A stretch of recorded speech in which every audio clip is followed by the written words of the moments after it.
On a bright Saturday morning in the quiet suburb of Maplewood, Marcus Johnson was enjoying the simple pleasure of watering his front lawn. The house he'd purchased just a few months ago was his pride and joy, a charming two-story with wraparound porch, freshly painted shutters, and a yard that he'd spent countless weekends transforming into a lush green oasis. Marcus, a software engineer who'd recently moved from the city, relished the peace and sense of accomplishment that came with home ownership. He was still getting to know his neighbors, most of whom had been friendly, waving as they walked their dogs or stopped to chat about the weather. But there was one neighbor he hadn't yet met, though he'd heard stories. Mrs. Karen Whitfield, who lived 2 doors down. She was known for her sharp tongue, her constant surveillance of the neighborhood, and her tendency to insert herself into everyone's business. Marcus had seen her peering through her blinds more than once, but until today, their paths hadn't crossed. That changed abruptly when Karen, dressed in a lavender sweater and clutching a clipboard, marched up the sidewalk toward Marcus's house. Her expression was stern, her steps purposeful. "Excuse me," she called out, her voice carrying across the lawn. Marcus turned, surprised but polite. "Good morning. Can I help you?" The greeting was not returned by Karen. Instead, she launched into a tirade about neighborhood rules, property lines, and most confusingly, rent. "I don't know who you think you are, but you can't just move in here without paying rent," she declared, waving her clipboard for emphasis. "We have standards, and this is a respectable neighborhood. Since I am in charge of the HOA, I have not received your payment." Marcus blinked, momentarily stunned. "I'm sorry, but I think there's been a misunderstanding. I own this house. I bought it in May." Karen scoffed, her eyes narrowing. "That's impossible. I know everyone who owns property on this street. You must be renting from the Smiths. They moved out last year. If you don't pay your rent, I'll have to report you." Marcus felt a mix of disbelief and amusement. He'd heard about Karen before, but he'd never expected to encounter one in real life. Still, he kept a composure. "Ma'am, I assure you I'm the owner. I have the deed and everything." Karen wasn't convinced. She demanded to see proof, insisting that Marcus was trespassing and threatening to call the police. Neighbors began to gather, drawn by the commotion. Some looked embarrassed, others curious. Marcus realized that this was more than just a misunderstanding. It was a test of his patience and dignity. He decided to handle it with grace, determined not to let Karen's accusations rattle him. "If you like, I can show you the paperwork," he offered, his tone calm. "But I'd appreciate it if you didn't make assumptions about me or my home." Karen bristled, but Marcus's confidence seemed to give her pause. She hesitated, glancing at the growing crowd. "Fine," she huffed. "Show me the deed. But if you're lying, I'll have you out of here by the end of the day." Marcus nodded, excused himself, and walked inside to retrieve the documents. As he did, he couldn't help but reflect on how quickly a peaceful morning had turned into a public spectacle, and how important it was to stand up for himself, not just for his own sake, but for anyone who'd ever been made to feel unwelcome in their own home. Marcus returned to the porch with a calm, steady stride, holding a manila folder in his hand. The neighbors who had gathered on the sidewalk watched with a mix of curiosity and discomfort, some whispering to each other, others simply waiting to see how the confrontation would unfold. Karen stood at the foot of the steps, arms crossed, her clipboard clutched tightly to her chest as if it were a shield. Marcus opened the folder and pulled out a neatly stapled packet. The deed to his house, complete with the official county seal, his name printed clearly on every page. He handed it to Karen, who snatched it with a huff and began scanning the document, her lips pursed in concentration. The silence stretched as she read, her eyes darting from the paper to Marcus and back again. The neighbors edged closer, sensing that something significant was happening. After a few moments, Karen's face began to change. The certainty that had animated her features gave way to confusion, then to a dawning realization that she had made a mistake. She flipped through the pages, searching for any loophole, any sign that she might still be right. But the evidence was irrefutable. Marcus Johnson was, in fact, the legal owner of the house. "Well," Karen said, her voice suddenly smaller, "I suppose there's been some sort of mix-up. The Smiths never told me they sold the place. Marcus took the deed back, careful not to gloat. I apologize for any confusion. However, I have been residing here for a few months. I introduced myself to the Smiths before they moved out. They were very kind. Karen's cheeks flushed, but she wasn't completely ready to back down. You ought to have attended the HOA meeting. We expect all new residents to introduce themselves. Marcus smiled, his patience unwavering. I did, in fact, attend the most recent meeting. I sat in the back and listened. You were there, but I don't think we had a chance to talk. A ripple of laughter moved through the crowd, and a few neighbors nodded in agreement, recalling Marcus's quiet presence at the meeting. Karen's composure faltered. She glanced around, realizing that her authority was slipping. Well, next time, make sure you come up and say hello, she muttered, her tone less commanding. We enjoy knowing who lives in our neighborhood. Marcus nodded, extending an olive branch. I'd be happy to formally introduce myself now, if that's all right. He looked over at the neighbors, many of whom he had only briefly known. My name is Marcus Johnson. I work in software development, and I'm really glad to be part of this community.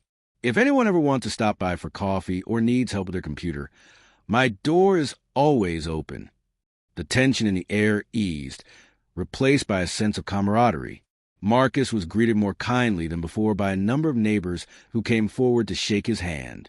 Even those who had remained silent throughout Karen's accusations are now smiling and expressing their support.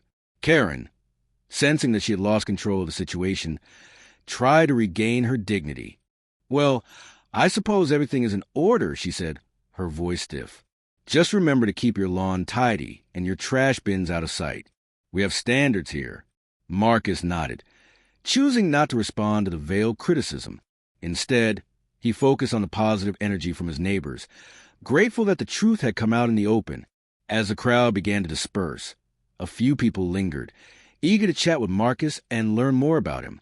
Karen retreated down the sidewalk, her clipboard held a little less tightly, her steps less certain than when she'd arrived. Marcus watched her go, feeling a mix of relief and empathy.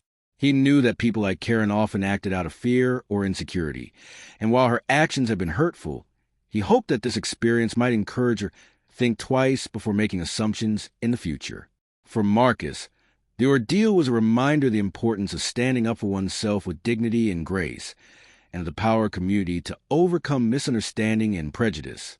The days that followed the confrontation brought a subtle but unmistakable shift to the neighborhood. Word of what happened on Marcus's lawn spread quickly, carried by whispers over backyard fences and shared in snippets at the local coffee shop. Some neighbors, embarrassed by Karen's behavior, made a point to stop by Marcus's house with baked goods or friendly greetings, eager to show that her attitude did not represent the whole community. Others, who had watched the scene unfold but said nothing, now found themselves reflecting on their own assumptions and the ways they might have contributed to an atmosphere of exclusion. Marcus, for his part, chose to respond with openness and warmth.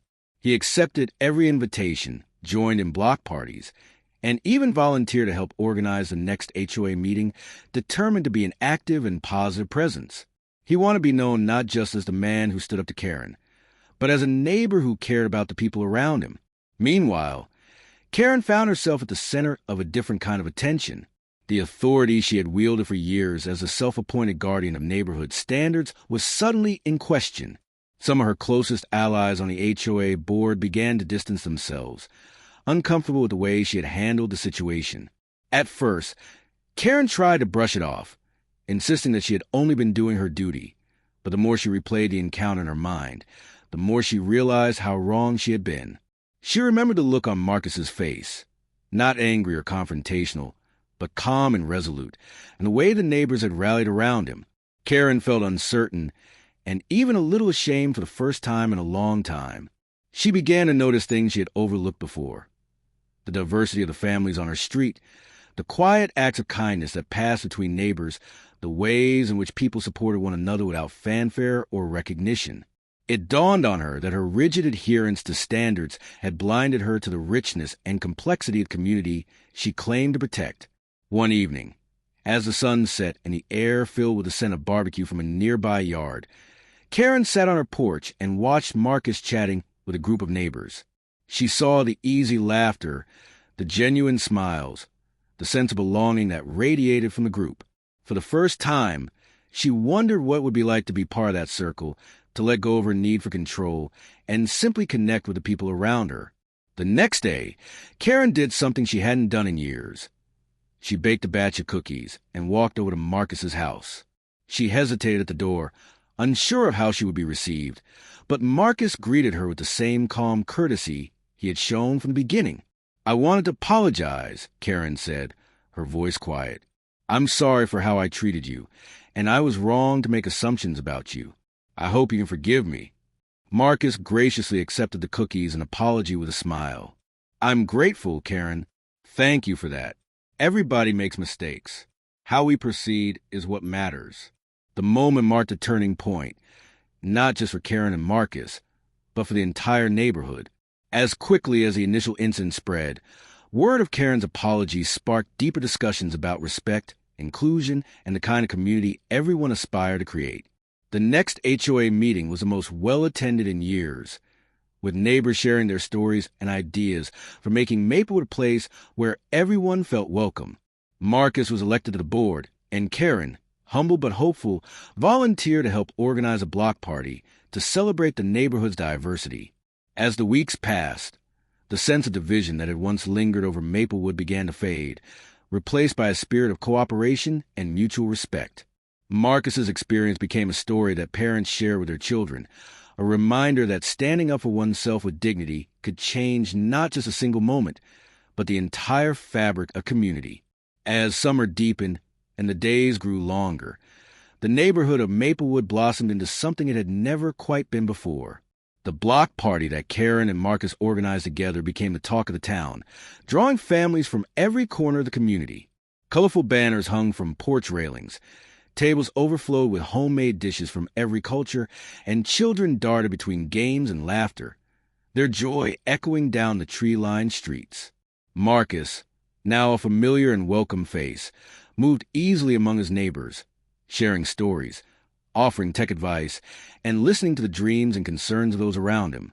Karen, too, found herself transformed by the experience. She discovered that letting go of her rigid standards and opening her heart to new friendships brought a happiness she hadn't felt in years. She laughed more, worried less, and found herself genuinely interested in the lives of the people she had once kept at arm's length. The block party was more than just a celebration. It was a symbol of the neighborhood's new spirit. People who had once been strangers now greeted each other by name, and the old boundaries of suspicion and assumption faded into memory. The HOA meetings, once tense and sparsely attended, became lively forums for collaboration and creativity.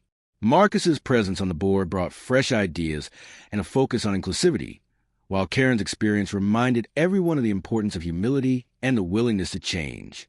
Together, they worked to create a community garden, organize volunteer days, and launch a neighborhood newsletter that highlighted the achievements and stories of residents from all walks of life. Maplewood used Marcus and Karen's story as a model, serving as a reminder that even the most difficult times can lead to growth and understanding if handled with grace and patience. Parents told their children about the day Marcus stood up for himself, not with anger, but with quiet confidence, and how that courage inspired others to look beyond appearances and assumptions. Karen, once known for her stern demeanor, became a mentor to new residents, sharing her own journey and encouraging others to embrace the diversity that made Maplewood special. As the seasons changed and the years passed, the neighborhood continued to thrive. New families moved in, drawn by the sense of belonging and the reputation for kindness that now defined the community. Marcus's home became a gathering place for celebrations and support, while Karen's porch was always open for conversation and advice. The two of them, once adversaries, became friends and partners in the ongoing work of building a better neighborhood. Their story demonstrated the power of forgiveness, the significance of standing up for what is right, and the possibility of transformation, even for those who appear to be least likely to undergo it. In the end, Maplewood was more than just a collection of houses. It was a real community, a place where everyone, no matter where they came from or what their history was, could live. And as Marcus looked out over his lawn, now filled with the laughter and friendship of his neighbors, He knew that the real victory was not in proving someone wrong, but in helping everyone find a way to belong.